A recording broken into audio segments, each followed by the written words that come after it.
estamos caminhando para a Páscoa. A Páscoa é uma data muito significativa, a mais significativa da igreja cristã.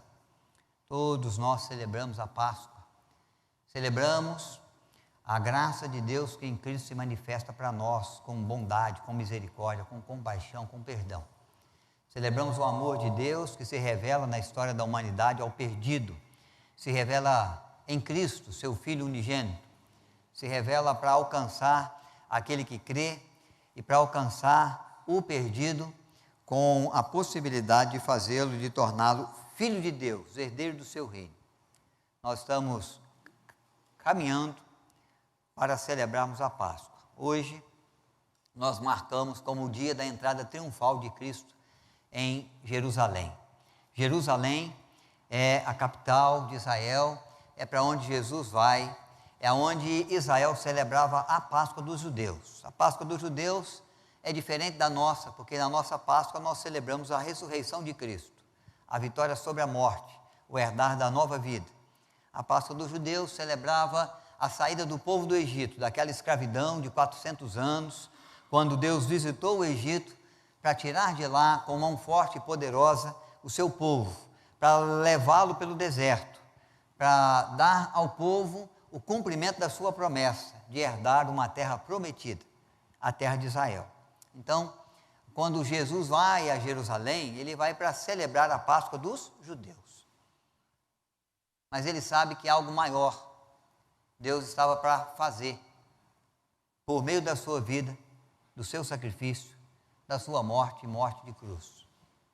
Deus estava para estabelecer um reino eterno, um reino seu, um reino que haveria de se estender por todos os recantos da terra, para todos os povos, tribos, línguas, nações, com uma mensagem de um Deus que ama o pecador e que pagou o preço da nossa culpa, em razão dos nossos erros, das nossas falhas, da nossa iniquidade, na cruz do Calvário por meio de seu Filho Jesus. Jesus vem e ele realiza sinais e prodígios. Jesus traz ensinos belíssimos, insuperáveis, perfeitos. Jesus atrai a multidão. Jesus é até aquele que, em certo tempo, a multidão pensa em declarar o rei de Israel. Mas ele sabe que ele veio para a cruz. Ele veio para dar a vida. E ele vai viver um momento de reconhecimento da sua grandeza, da sua glória, da sua majestade, do seu poder. Quando ele vai chegando em Jerusalém e é identificado como aquele Messias prometido por Deus aos judeus, que vem em nome do Senhor para cumprir as promessas que Deus havia dado à nação. Deus já havia cumprido a promessa na Páscoa, que era celebrada, de livrar o povo de Israel do Egito e de lhe dar a herança à terra prometida. Mas havia agora a herança ou a promessa do envio do Messias, do Salvador. Quando Jesus vai chegando em Jerusalém, ele é recebido e aclamado com hosanas. Bendito o que vem em nome do Senhor. Então nós vamos ler esse texto de Lucas capítulo 19, verso 28 a 34. Depois nós vamos seguir um pouco mais do verso 35 em diante, dando continuidade a esse momento especial da entrada triunfal de Cristo em Jerusalém. E vamos meditar, sobre essa multidão, sobre esse momento em que a multidão, de fato, proclama que o Senhor é bem-vindo. Bem-vindo à cidade, bem-vindo às terras de Israel, bem-vindo aos propósitos que o nosso Deus traz com a sua vida e com a sua vinda ao mundo. Vou começar, meus queridos, acompanhem com atenção, Lucas 19, 28 a 34, a entrada triunfal de Jesus em Jerusalém.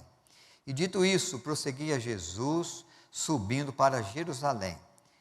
Ora, aconteceu que ao aproximar-se de Betfagé e de Betânia, junto ao Monte das Oliveiras, enviou 2 dos seus discípulos, dizendo-lhes: Ide à aldeia fronteira, e ali, ao entrardes, achareis preso um jumentinho que jamais homem algum montou. soltai-o e trazei-o. Se alguém vos perguntar, por que o soltais? Respondereis assim, porque o Senhor precisa dele. E indo, os que foram mandados, acharam segundo lhe dissera Jesus, quando estavam soltando o jumentinho.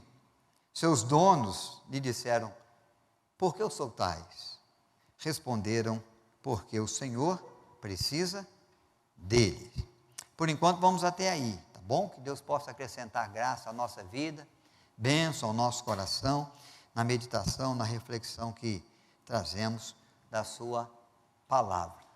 Bem-vindo, bendito o que vem em nome do Senhor. A cidade de Jerusalém vai aclamar a chegada de Jesus como aquele que vem enviado por Deus. E a Bíblia diz que ele vem mesmo, enviado por Deus, para se tornar o nosso Cordeiro Pascual, para dar a sua vida em nosso lugar, para realizar um plano, um projeto de salvação de Deus, para trazer à nossa vida a possibilidade de viver eternamente com o Senhor, de ver o nosso pecado perdoado e a nossa morte vencida, na ressurreição daquele que morreu em nosso lugar.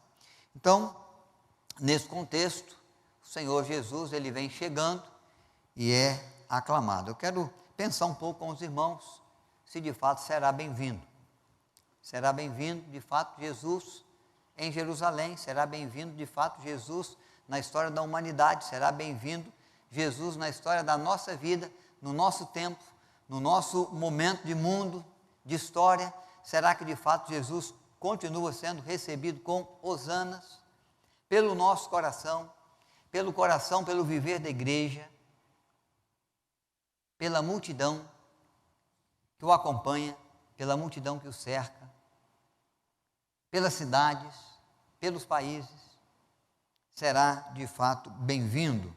E esse texto me faz pensar algumas coisas que eu quero que vocês reflitam também comigo. Primeiro, será bem-vindo aquele que nos chama à cumplicidade, à participação, ao envolvimento naquilo que Deus tem a realizar no decurso dos anos e junto à história da humanidade?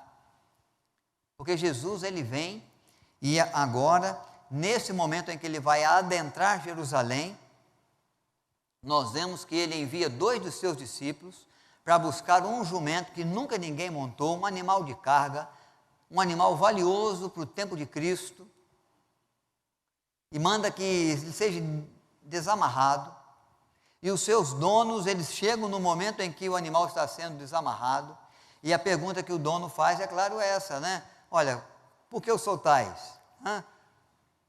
Por que o soltais? Deve ter pensado, quem será esses homens que chegaram aí, estão desamarrando o meu animal, estão querendo levar meu animal embora? Por que eles estão fazendo isso? Mas a resposta que eles dão é a resposta que Cristo mandou dar. Ele vai dizer, o Senhor precisa dele.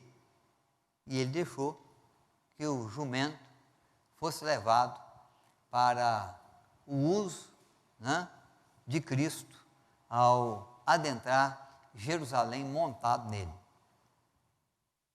Então, o texto me faz pensar que aquele que vem à nossa vida, aquele que vem para nos salvar, aquele que nos chama a participar do seu rebanho, do seu reino, é alguém que espera de nós participação, cumplicidade naquilo que ele tem a fazer. Ele poderia continuar andando a pé, mas não se cumpriria a profecia de Zacarias, capítulo 9, que diz que ele viria montado num jumento, filho de uma jumenta. Ele poderia andar a pé. Jesus sempre andou a pé. Quantas vezes ele já tinha entrado nas cidades, às portas da cidade, sendo aclamado ou não, mas quantas vezes ele já tinha ido até a Jerusalém, sem a necessidade de estar montado em nenhum animal.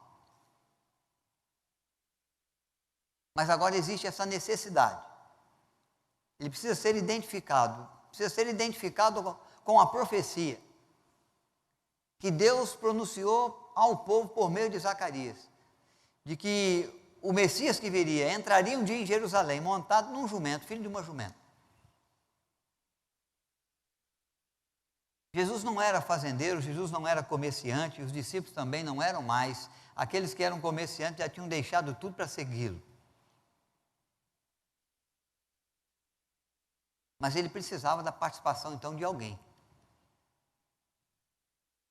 E ele recebeu essa dádiva. Houve a participação dos proprietários daquele animal que cederam o animal conforme Cristo pediu. Cumplicidade. No último versículo que nós lemos, verso 34, nós vamos ver essa expressão. Por que o levais? Por que o soltais? Porque o Senhor precisa dele. Cumplicidade daqueles homens, donos do animal, que agora vão ceder o animal a serviço do propósito, do querer, da vontade de Deus, na entrada triunfal de Cristo em Jerusalém. Há uma pergunta que eu me faço às vezes: será que de fato o Senhor precisa de nós? Quando pensamos na grandeza que Deus tem, na soberania que Ele tem, no poder que Ele tem, nosso Deus é Deus que do nada fez tudo. Nosso Deus é o Deus que tem controle do vento e do mar. Quem é esse? Que até o vento e o mar lhe obedecem. Nós não sabemos dizer para que lado vai o vento, mas Ele sabe dizer. E Ele sabe direcionar o vento para o lado que Ele quer.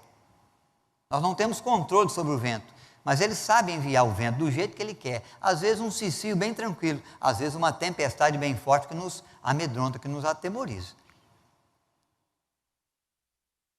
Quem dá a velocidade para o vento, ou a tranquilidade, ou a mansidão para o vento, é Deus.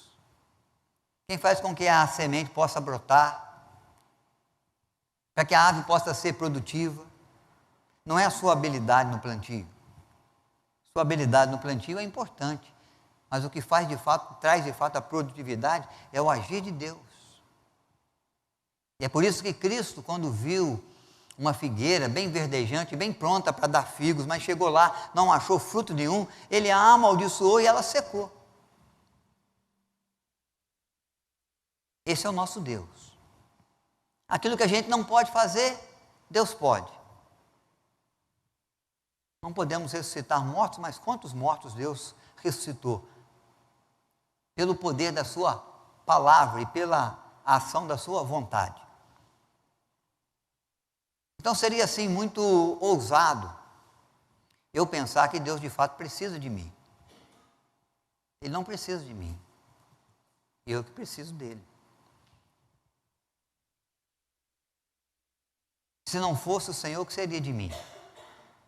Se o Senhor resolvesse fechar os cilindros de oxigênio da terra que Ele criou. Em pouco tempo. Alguns segundos, para outros mais fortes, mais prontos, quem sabe alguns minutos, e todos nós perecemos. Se não fosse o Senhor que nos ajudasse,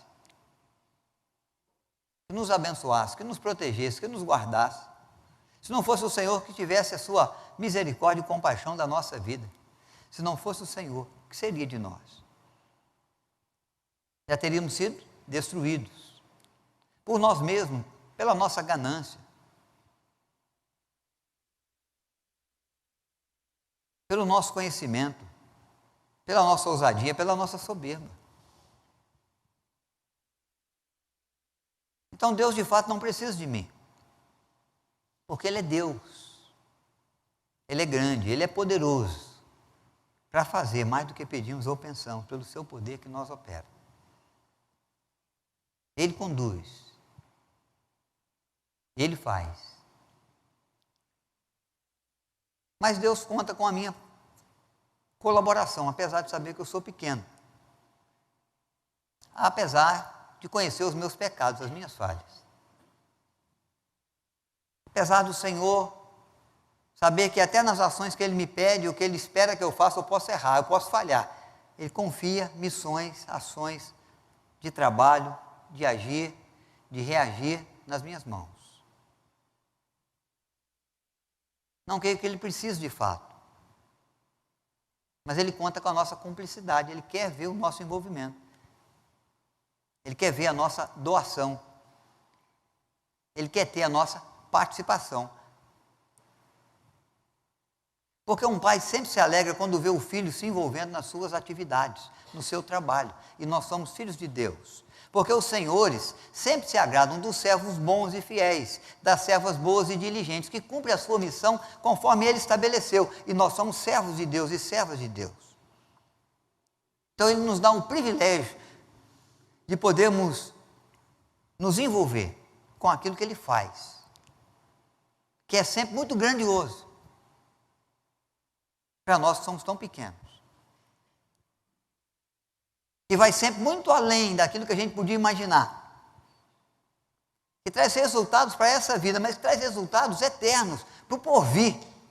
Imagine um ser meramente mortal, participando de uma atividade, de um envolvimento, de um projeto, de uma ação, que gera benefícios para a eternidade, benefícios eternos.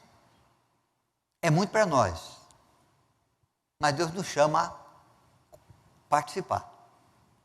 É privilégio. Poder cooperar com aquilo que Cristo está fazendo, com aquilo que Deus está realizando. Nós não vemos nos donos, nos proprietários deste animal, questionamento e indagações maiores, quando ele percebeu que era o Mestre Jesus que pedia, o Jesus de Nazaré, que fazia de fato aí o pedido de que o animal fosse cedido para uma missão, para um propósito que ele tinha a realizar. Eles liberam o animal imediatamente. Quem sabe eles se sentiram honrados, pois a fama de Cristo já corria toda a região da Judéia, Samaria, de Jerusalém, de Israel, de outros países, de outros lugares próximos, vizinhos a Israel também.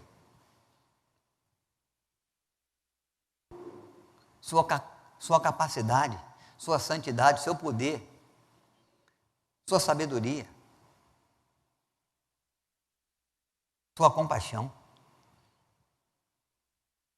E eles agora se sentiram, quem sabe, honrados de poder ceder o que eles tinham, que era precioso, que tinha um determinado valor para eles e importância, mas que eles conferem a Cristo, para o propósito que Cristo tem.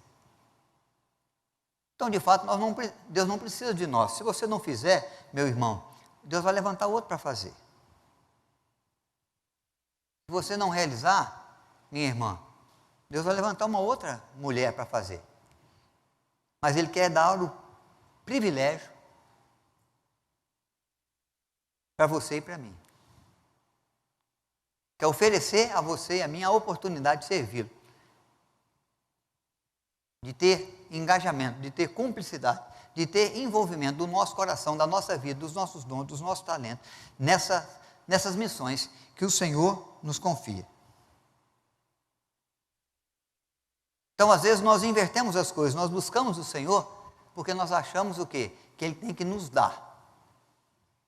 Ele tem que resolver o nosso caso, resolver o nosso problema, suprir a nossa necessidade, abençoar o nosso trabalho, nos orientar de maneira sábia para resolver o conflito lá da nossa casa, multiplicar o nosso salário para que possamos quitar as nossas contas, prover saúde às nossas enfermidades. Quando você vem ao templo, você vem para adorar a Deus, mas você já imaginou quantos pedidos você faz na sua oração? Em favor da sua vida, em favor da sua família, em favor do seu trabalho, em favor dos seus amigos. Nós viemos no templo muito para buscar as bênçãos que Deus pode oferecer, que Deus possa realizar em nosso favor. Mas esse texto me chama a atenção que nós temos que ir a Cristo para apresentar a Ele aquilo que a gente pode oferecer em favor do seu reino. A gente vem para adorar, a gente vem para servir. A gente vem para ofertar a nossa vida. Para oferecer também o nosso melhor, porque Ele já deu o melhor dele por nós. Esse texto me faz compreender que às vezes nós invertemos as questões quando nos dirigimos a Deus, porque nós nos dirigimos para receber, para ganhar, e Ele quer que a gente vá para oferecer, para cooperar.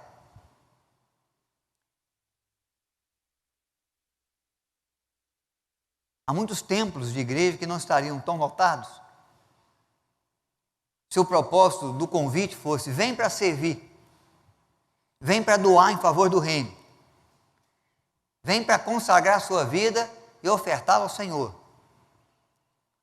Muitos não teriam interesse de ir ao templo, de se assentar aos bancos, de trazer as ofertas ao gasofilácio. Porque muitos fazem isso como moeda de troca, para receber o algo a mais, a bênção especial, a solução de um problema, o abrir do caminho que eles querem. Não importa nem se essa é o querer de Deus, se essa é a vontade de Deus. A entrada triunfal de Jesus em Jerusalém me mostra que Jesus quer ensinar que é a missão e a multidão que o busca, que o proclama, que o adora, que de fato diz ser bem-vindo, Senhor Jesus, na minha vida, é uma multidão que vem, precisa vir com cumplicidade para participar do ministério que Ele tem a realizar, da obra que Ele tem a fazer. Ela vem para oferecer aquilo que ela pode oferecer. Será bem-vindo alguém que pede de você a sua vida? Que você a consagre ao Senhor, que você se dedique de corpo e alma na adoração, no culto, no serviço à sua causa? Será bem-vindo alguém que quer a sua cumplicidade, a cumplicidade do seu tempo, que você já acha que é tão pouco, diante de tudo aquilo que você tem que fazer em favor de si mesmo, em razão dos seus projetos, das suas agendas, chegar ao Senhor para dizer: olha, eu quero o tempo da sua vida, aquele tempo mais precioso, aquele tempo que você mais ama, eu quero para mim. Para o meu serviço, eu preciso dele. E eu preciso que você se envolva, que você faça, que você doe, que você abra a sua agenda para mim, que você deixe eu ver as prioridades, eu ter as prioridades nas ações, nos pedidos, nos mandamentos, nas intenções do coração e da alma. Que vocês deem prioridade ao meu reino, à minha justiça, porque as outras coisas eu vou conceder para vocês. E todo mundo tem tempo aqui, tempo de vida. Estamos aqui porque estamos vivos. Às vezes nós não temos muito tempo para Deus, muito tempo para o reino de Deus, muito tempo para as coisas de Deus. Alguns pensam: eu sou jovem demais, vamos esperar o tempo passar um pouco mais. Mais tarde, quem sabe, eu ofereço o meu tempo. Agora eu tenho outras prioridades, eu tenho estudo, eu tenho vida profissional. Essas coisas são importantes, né? Mas nós nos esquecemos que o tempo que nós temos foi Deus quem deu. Quem dá a vida? Quem preserva a vida? Cada um dos nossos dias foram escritos no livro do Senhor. Cada um deles, quando nenhum deles existia ainda. Quem dá os dias e o tempo para nós? Nós não podemos acrescentar à nossa vida nem um côvado, nem 47 centímetros, nem um passo a mais, diz a Bíblia. Todos os nossos dias, todo o nosso tempo é dado por Deus.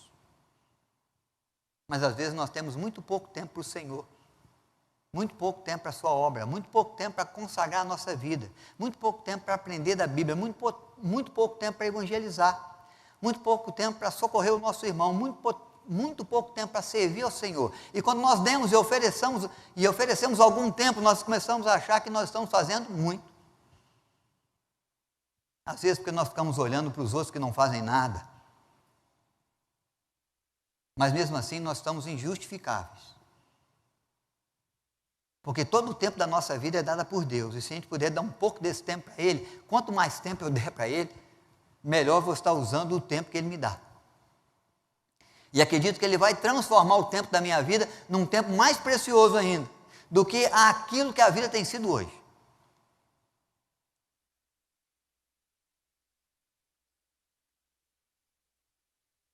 Quais são as suas habilidades naturais? Quais são os seus dons e talentos? Todo mundo sabe. Porque todo mundo gosta de bater no peito para falar, eu sei fazer isso. Eu faço isso muito bem. Ó, se tem uma coisa que eu entendo, é desse assunto aí, é dessa área. Na igreja há uma diversidade de tarefas, há uma diversidade de áreas para trabalhar. E em algumas dessas áreas aí, pode ser que esse dom, essa capacidade, esse talento que você tem vai se encaixar muito bem. E você tem sido muito produtivo nisso lá fora, no seu trabalho. Em ações que se envolvem com projetos desse mundo. Mas tem existido a disponibilidade de você vir se comprometer com cumplicidade no reino de Deus, junto ao propósito de Deus, para você dar aqui na igreja, ou junto ao reino de Deus, em qualquer igreja aí, mas junto ao povo de Deus, o seu dom, o seu talento.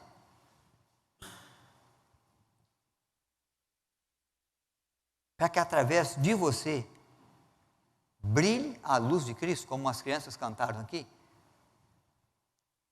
Para que através dessa ação, desse dom, desse talento, dessa capacidade, desse conhecimento, o reino de Deus seja também acrescido de bênção, de cuidado, de trabalho, a partir da sua vida. O Senhor precisa dele. E às vezes nós somos produtivos em muitos lugares, em muitos projetos, em muitas ações, mas somos muito pouco produtivos no reino de Deus. Só que esquecemos que dons e talentos quem dá? É Deus que deu. Deus te fez assim, meu irmão. Deus te deu essa capacidade, Deus te deu essa inteligência, essa sabedoria. Deus te deu esse conhecimento. Deus te deu essas mãos e esses pés. Deus te deu a possibilidade de se movimentar daqui para ali, de lá para cá. Deus te fez capaz de conversar bem com as pessoas, de fazer amizade, de construir bons relacionamentos. E Ele quer que você use tudo isso que Ele te deu para o seu reino. O Senhor precisa dele. Aqueles proprietários não negaram o jumentinho, mas nós negamos ao Senhor às vezes do nosso tempo. Negamos ao Senhor dos nossos dons, dos nossos talentos, da nossa capacidade. Nos esquecemos que é algo que nós recebemos de Deus. E se nós oferecemos para Ele, nós só estamos dando de volta um pouquinho do muito que Ele já nos deu. Porque nunca você vai dar o tempo todo. E nunca você vai dar todo o seu dom, todo o seu talento em favor do reino de Deus. Porque há outras ações, há outras tarefas que você precisa realizar bem também. Eu sei disso.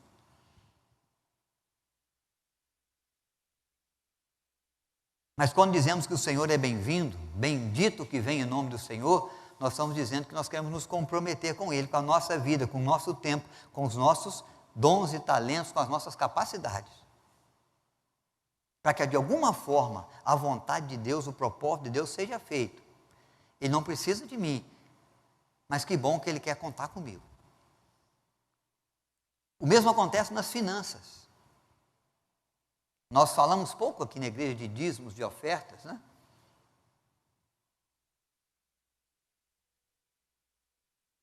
Mas o reino de Deus é reino sustentado por dízimos e ofertas. Cuidado da igreja, a edificação da igreja, o crescimento da igreja, a plantação de outras igrejas. A possibilidade das estruturas da igreja para nós termos os trabalhos, termos os encontros, tudo isso custa dinheiro. Aonde está o dinheiro? O reverendo Arival fala uma grande verdade, fala assim, está no bolso dos irmãos da igreja já. Por que ele fala isso? Porque o dinheiro, irmãos, que nós temos é um dinheiro que Deus já nos deu, todo ele. A capacidade para o trabalho, a oportunidade do trabalho, a saúde para trabalhar. O resultado bom do trabalho que nos leva a promoções. A possibilidade de ter trabalhado uma vida e agora estar aposentado, porque Deus nos guardou, porque Deus nos ajudou, porque Deus nos deu a bênção de poder agora parar de trabalhar um pouco, pelo menos nas ações mais profissionais, né? Porque o trabalho mesmo, nunca a gente para, está sempre fazendo uma coisinha aqui ou ali, Mas tudo isso já foi providenciado por Deus. E o que Ele pede é que a gente tenha disposição, cumplicidade para participar do reino dEle, com os nossos dízimos, com as nossas ofertas, sabendo que Deus que semeou na nossa vida, que já encheu as nossas despensas, é Deus que pode fazer muito mais. É Deus que pode trazer mais. E é uma coisa que eu tenho falado sempre com o conselho da igreja aqui. Quanto mais nós, como conselho, como igreja do Senhor, investimos no reino de Deus, mais Deus vai botar recursos para a gente investir. Quanto mais nós nos preocuparmos conosco, com as nossas paredes, com as nossas atividades, com os adornos, quem sabe, do templo, essas coisas são importantes. Nós temos que estar bem para acolher bem, nós temos que estar bem para servir bem ao Senhor. Mas nós temos que ter compromisso com o avanço do Evangelho, com a edificação da igreja, com o proclamar fiel da palavra, porque quando nós servimos bem ao Senhor, mais recursos Ele põe para a gente servir. Quanto mais nós investimos em plantação de igreja, mais recursos Deus traz para a gente plantar. É por isso que Deus nos surpreendeu e nos surpreende sempre. Na construção do templo lá da Koinonia, não faltou recurso para lá. Na construção do templo aqui de Cruzeiro, já fizemos mais do que pedimos ou pensamos. Porque é uma igreja que expressa fidelidade ao Senhor. É uma igreja que quer a edificação do povo. É uma igreja que quer a plantação de igreja, o crescimento do reino. E se nós colocarmos mais, irmãos, Deus vai mandar mais, pela fidelidade dos irmãos, de vocês. Porque o dinheiro já foi concedido por Deus, na vossa conta aí. Como o Senhor já concedeu na minha. E eu preciso dispor meu coração para o reino de Deus, trazer recursos, financiar o reino de Deus, com aquilo que Deus já financiou na minha vida. Deus não pede de mim nada que Ele já não me tenha dado. Do tempo de vida, de dons e talentos, de capacidade e possibilidades, de recursos financeiros que Ele já não tenha colocado na minha vida. Ele só pede aquilo que Ele sabe que eu posso dar. Mas Ele espera que eu perceba que se eu não quiser fazer, Ele faz com o outro. Mas se eu quiser participar, eu posso viver o privilégio de participar. Se aqueles homens dissessem não, os discípulos voltariam para Jesus e Ele diria, vai em outro lugar, ali tem um outro jumento amarrado, pode pedir, lá Ele vai dar. Ele não teve recusa, mas se tivesse, faria com o animal de um outro proprietário. Porque Deus nunca deixa de fazer o que Ele precisa fazer. Os planos de Deus não são frustrados. Os propósitos de Deus, eles se realizam. Qual é o homem que pode impedir o agir de Deus? O faraó não pôde. Nem homem nenhum da terra. Qual é a força que pode impedir o agir de Deus? A morte não pôde. Ele ressurgiu dentre os mortos. O diabo não pôde. Ele foi vencido no deserto. São inimigos grandes para nós, mas são inimigos derrotados por Deus. Pequenos diante da grandeza do nosso Deus. Então a cumplicidade o Senhor espera de nós. Será bem-vindo um Deus assim que pede de você a cumplicidade? Você diria, hosana que vem em nome do Senhor, vou dar o meu tempo, vou dar a minha vida, vou dar a minha agenda, vou dar o meu dom, o meu talento, vou trazer os meus recursos. E Deus não quer que você traga tudo, não. Deus quer que traga aquilo que Ele sabe que você pode dar. Porque Ele sabe muito bem aquilo que você precisa. E é Ele quem concede todas as coisas ao seu viver. Vamos ler mais uma parte do texto, capítulo 19, versos 35 a 38. A continuidade da parábola, ou da entrada triunfal de Cristo. 35 a 38. Então o trouxeram, e pondo as suas vestes sobre ele, ajudaram Jesus a montar. Indo ele, estendiam no caminho as suas vestes. E quando se aproximava da descida do Monte das Oliveiras, toda a multidão dos discípulos passou jubilosa a louvar a Deus em alta voz por todos os milagres que tinham visto, dizendo, bendito é o Rei que vem em nome do Senhor. Paz no céu e glória nas maiores alturas. Trouxeram o jumento. Os discípulos tiraram as suas vestes. A eles aí oferecendo o que tem. Aos discípulos trazendo a sua cumplicidade. Alguns tiraram as suas roupas e colocaram sobre o solo para ele passar, sinal de honra. Oferecendo o que podiam e o que tinham, colocando à disposição. Mas será bem-vindo aquele que nos convida à humildade, porque ele vem montado num jumento, um jumentinho, cria de uma jumenta. Como que os guerreiros que vinham das batalhas com as suas vitórias entravam junto à cidade, nos portões da cidade, quando eram também aclamados pelas vitórias conquistadas, vinham num cavalo branco, um cavalo pomposo, um cavalo bonito, um cavalo grande, um cavalo bem cuidado, um cavalo brilhoso, um cavalo forte.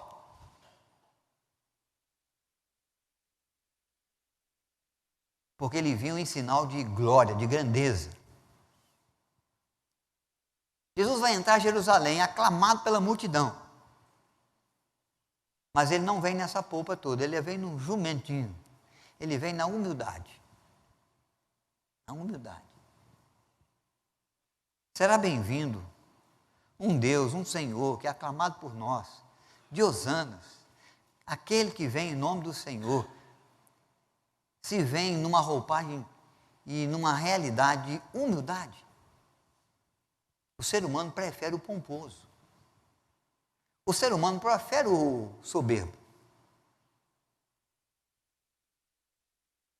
O ser humano prefere aquele que entra sendo aclamado, mas que entra com toda a grandeza.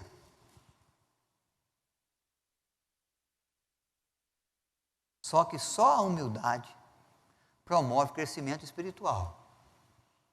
Porque a Bíblia diz que o Senhor se agrada do humilde. E Ele rejeita o soberbo. Quem tem espírito de grandeza,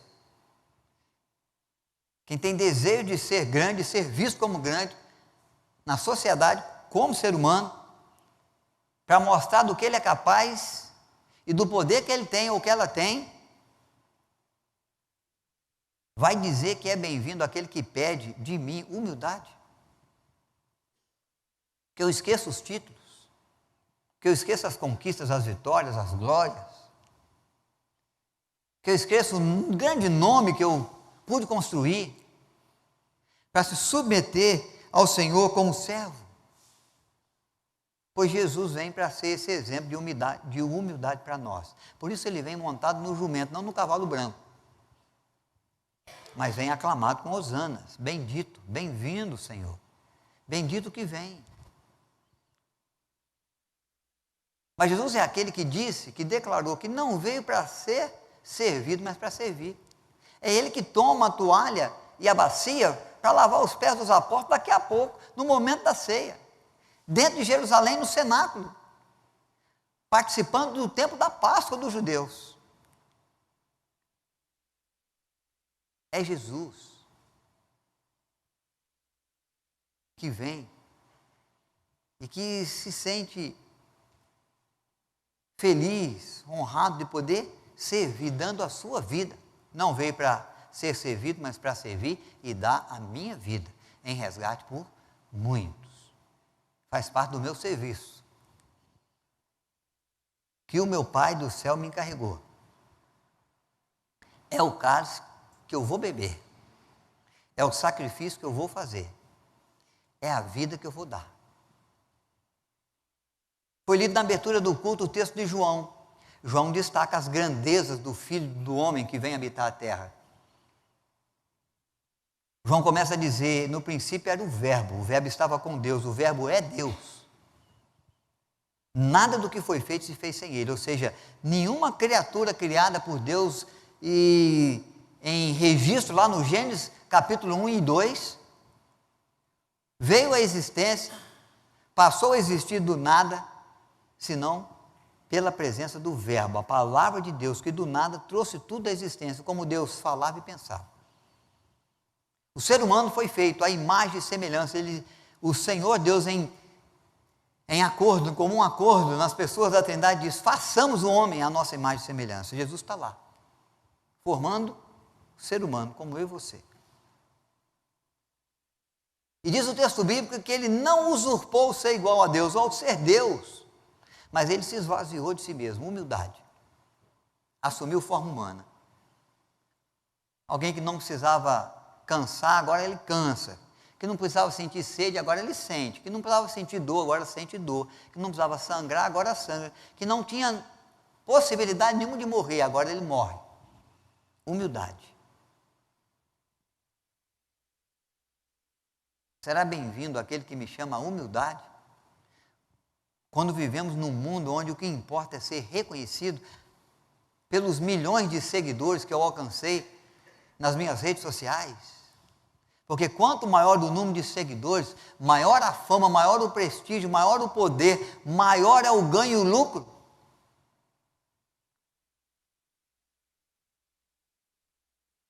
Quanto maior o meu nome, quanto maior o meu título, quanto maior o meu diploma for me colocar na condição mais elevada,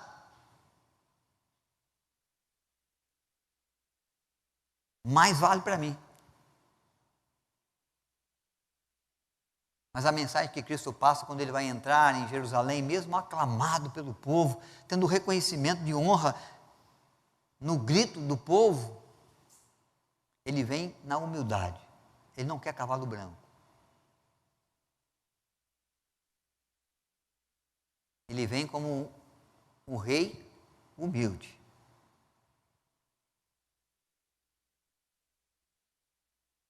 Sentado no lombo de um jumentinho, filho de uma jumenta. No lombo de jumento, filho de jumenta, se sentavam aqueles que seriam zombados pela sociedade. Que iam sofrer escárnio. Que iam passar por zombaria. Que iam ser desacreditados. Que iam receber tomate podre e ovo choco. Eles eram colocados nos lombos dos animais, dos burros, das mulas, dos jumentos, eram soltos na cidade,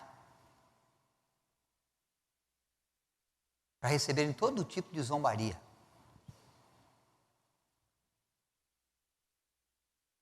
Jesus vem montado num jumentinho.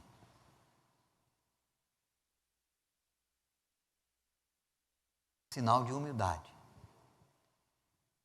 Será bem-vindo aquele que, numa questão social do nosso tempo, vira a coisa de ponta cabeça? Não está preocupado com os holofotes, com a fama, com o título, com o poder que o nome pode dar, que os milhões de seguidores pode trazer? Ele tem milhões de seguidores. Jesus tem um nome acima de todo nome. Jesus é o nome mais conhecido da história. Mas vocês veem nessa entrada triunfal de que ele pouco se importava com isso. Isso veio porque esse nome já era dele. Esse título ele já tinha, esse poder ele já tinha. Mas ele não usurpou ser igual a Deus e esvaziou de si mesmo e assumiu forma humana para cumprir o propósito do Pai. E aí ele nos chama à cumplicidade para viver a vida de humildade. Porque aquele que se humilha diante da graça de Deus, no seu devido tempo, Deus pode exaltá-lo. Humilhai-vos, portanto, diante da potente mão de Deus. No devido tempo, Ele há de exaltar, de recompensar a sua vida. Todos estão declarando: você é o Messias prometido. O Senhor é o Rei dos Reis. Glória a Deus nas alturas. Todo mundo traz o reconhecimento.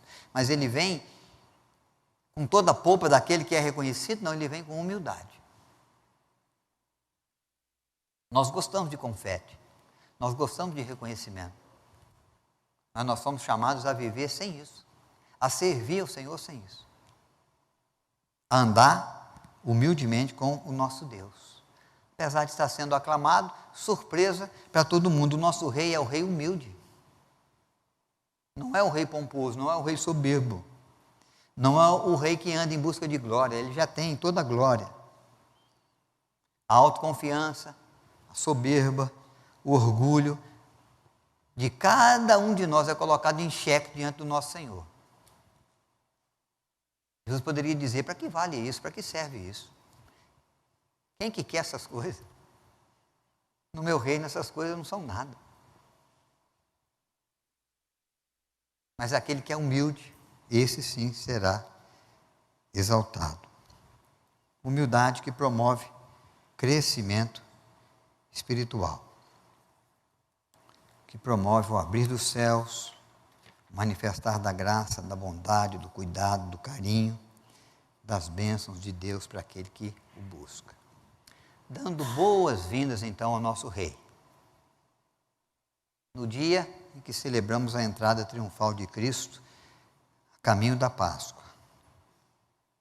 Algumas questões que eu quero considerar para nós encerrarmos. Primeiro, dediquemos o que temos e o que somos ao Senhor.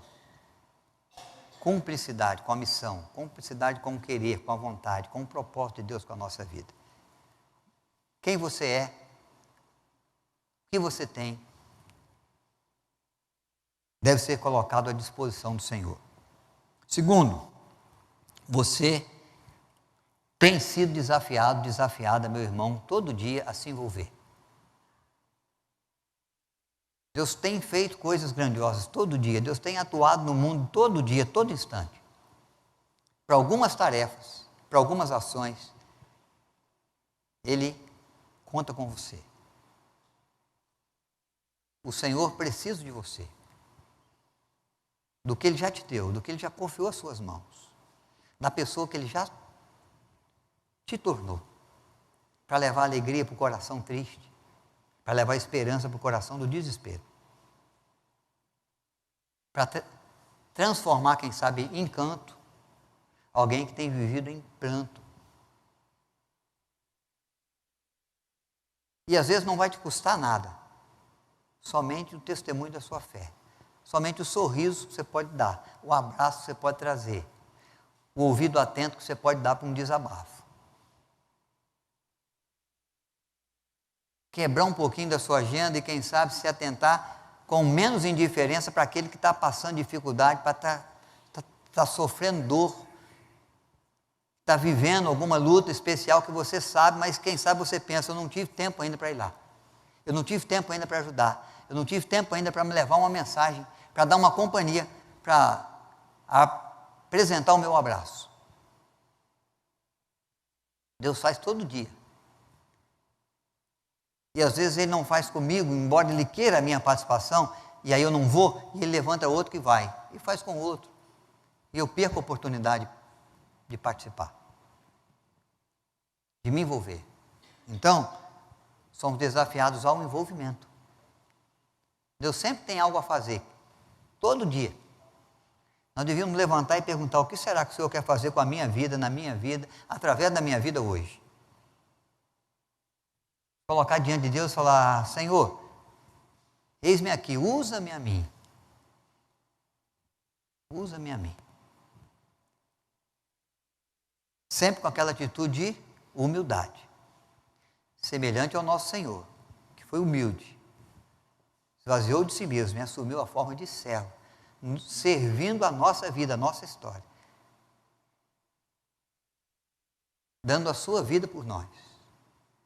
Padecendo em razão do nosso pecado. Mas Ele não negou. Ele se ofereceu. Com toda humildade, sendo Deus, Ele se fez homem. Para levar o pecado dos homens sobre si. Que o nosso declarar seja o declarar da multidão. Hosana que vem em nome do Senhor.